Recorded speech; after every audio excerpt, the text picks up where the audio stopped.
जाने कहिया के पियावा बुखाइल धीरे धीरे चढ़ी गइल देहिया के ऊपर पकेला लिहरे पलनिया पची गरमाई देले हीटर पकेला लिहरे पलनिया पची गरमाई देले हीटर गवन करैले सखी रहले धाधाइल न जाने कहिया के पियावा बुखाइल धीरे धीरे चढ़ी गइल देहिया के ऊपर पकेला लिहरे पलनिया पची गरमाई देले हीटर पकेला लिहरे पलनिया पची गरमाई देले हीटर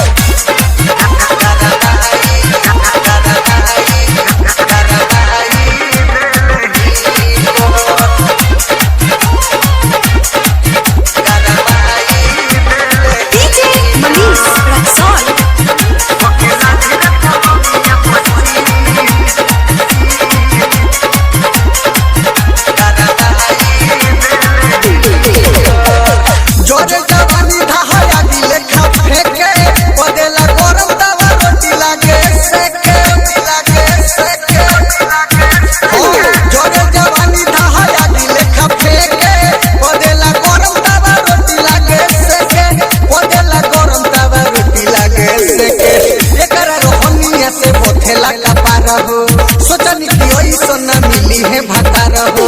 रोज रोज पिए लाऊ दूध 4 लीटर पकेला लिहरे पलनिया पची गरमाई देले हीटर पकेला लिहरे पलनिया पची गरमाई देले हीटर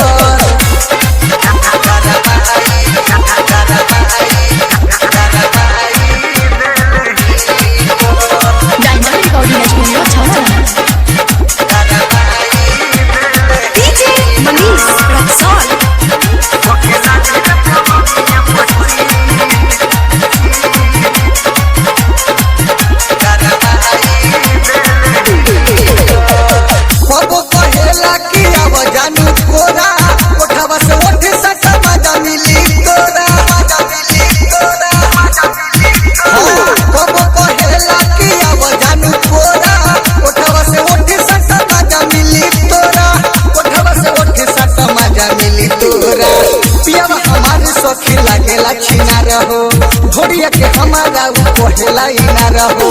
जिया बड़ा लगा ढुकी